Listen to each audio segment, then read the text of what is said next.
माझ्या प्रिय बंधू भगिनींनो आणि माझ्या सर्व मुलांनो मुलींनो, आजच्या शुभवर्तमानामध्ये आपण ऐकलेलं आहे की कशा प्रकारे शास्त्री परुषी एका व्यभिचारी स्त्रीला येशूकडे त्याने आणलेलं आहे आणि मोशेच्या नियमानुसार अशा पकडलेल्या स्त्रीला डगरमार करून फेकून तिला मारणं आणि येशू इथं दुसरीच कुठली तरी शिक्षण देत होता की नाही, आपण सर्वांना क्षमा केली पाहिजे.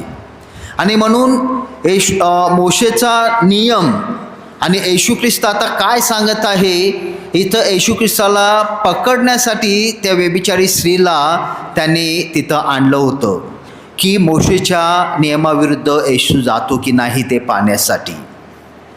परंतु येशू ख्रिस्ताला नक्की माहिती आहे की जिथं सर्व जमले होते आणि डगर घेऊन उभे होते त्या स्त्रीला मारण्यासाठी, त्यांच्या अंतःकरणामध्ये काय चाललेलं आहे.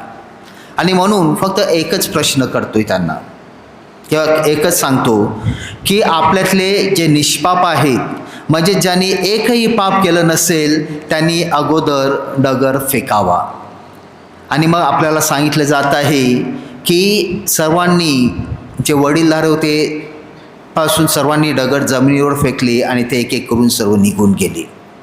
आता ह्या गोष्टीवर मननचिंतन करीत असताना एक जोक लिहिलेला आहे याच्यावरच की कशा प्रकारे दुसरी स्टोरी तयार केलेली आहे याच्यावरून. अशाच प्रकारे शास्त्री परुषी एका व्यभिचारी स्त्रीला येशूकडे आणतात. येशू काहीतरी लिहित आहे आणि मग येशू ख्रिस्त त्या लोकांना म्हणत आहे की तुमच्यापैकी कुणीही एकही पाप केलं असे निष्पाप असाल, त्यांनी प्रथम डगर मारावा. आणि अचानक त्या गर्दीतून एक डगर त्या स्त्रीच्या बाजूला येतोय. तिला लागत नाही, परंतु तिच्या बाजूला एक येतो, कोणीतरी फेकतोय. येशू ख्रिस्ताला सुद्धा आश्चर्य वाटते की कोण आहे असा की तो दगड फेकत आहे, एकही पाप केलं नाही. आणि म्हणून ते पाहण्यासाठी येशू ख्रिस्त वर पाहतोय. तर येशू ख्रिस्त कुणाला पाहतो? मर्या मातेला तो दगर हातामध्ये घेतलेला पाहिलेला आहे. आणि मग येशू ख्रिस्त सांगतो की नाही नाही आई, हा संदेश तुझ्यासाठी नाही, हा संदेश जे दुसरे बाकीचे लोक आहेत त्यांच्यासाठी आहे. म्हणजेच मर्या मातेने एकही पाप केलं नव्हतं, तिला तो अधिकार होता डगर मारण्याचा.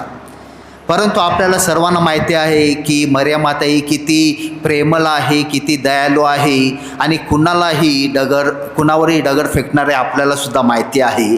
फक्त पॉईंट सांगण्यासाठी ही गोष्ट सांगितलेली आहे की जे शास्त्री परुषी होते त्याच्यावर आपण भरपूर काही ऐकलं असेल. मी त्याच्यावर काही जास्त बोलत नाही, फक्त इतकंच म्हणू शकतो की जे शास्त्री परुषी होते ते स्वतःला नीतिमान आणि धर्मिष्ठ समजत होते.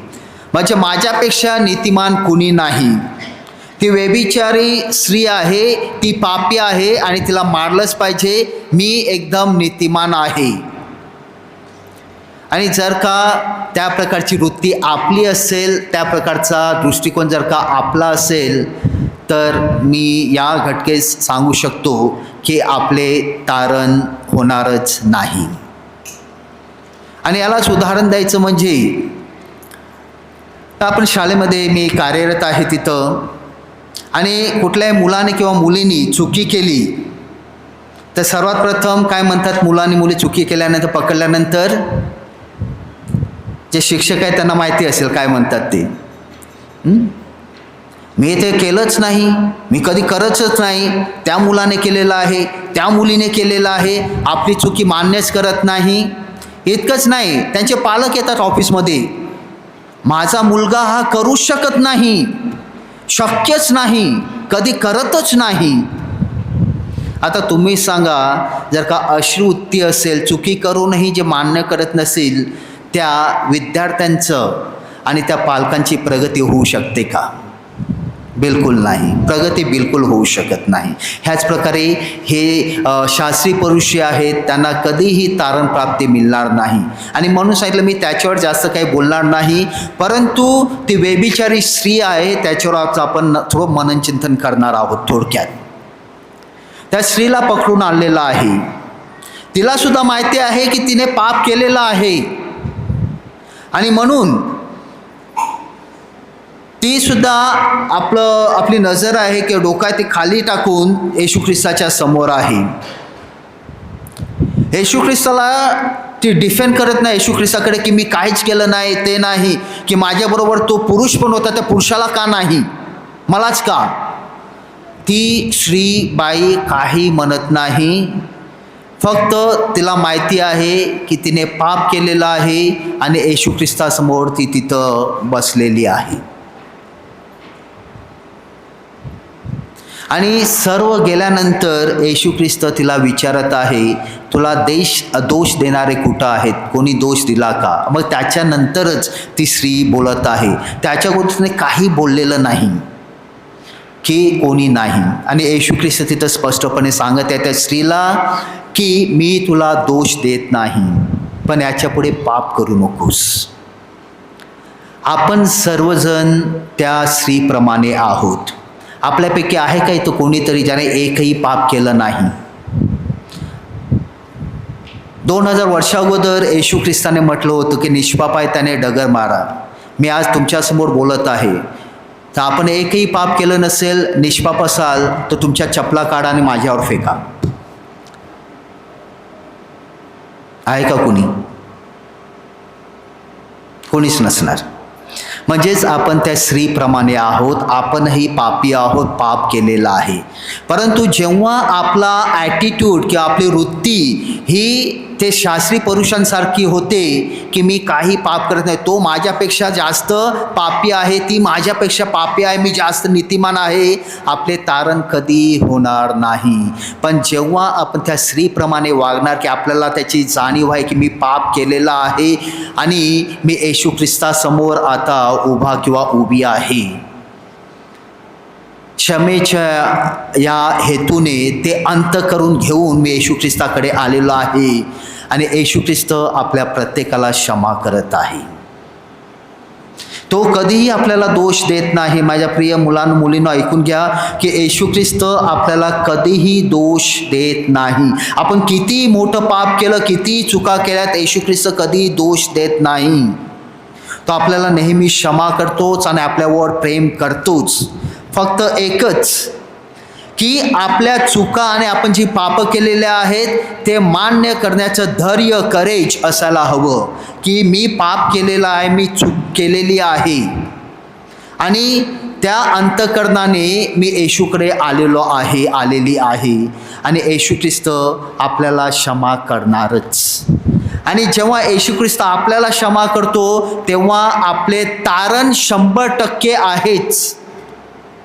फक्त येशू ख्रिस्त एकच सांगत आहे की एकच अट घालत आहे की पुन्हा पाप करू नका. बस इतकीच एक अट आहे. आपण जेव्हा जेव्हा पाप करणार तेव्हा तेव्हा येशू ख्रिस्त आपल्याला क्षमा करणार. परंतु येशू ख्रिस्त एकच अट घालत आहे की पुन्हा पाप करू नका. आणि ती वृत्ती आपल्यामध्ये असायला हवी. आपल्या रोजच्या जीवनामध्ये जगत असताना सुद्धा आपण कोणीही नीतिमान नाहीत, आपण कोणीही पवित्र नाही. आपण त्या स्त्रीसारखे सर्वजण पापी आहोत.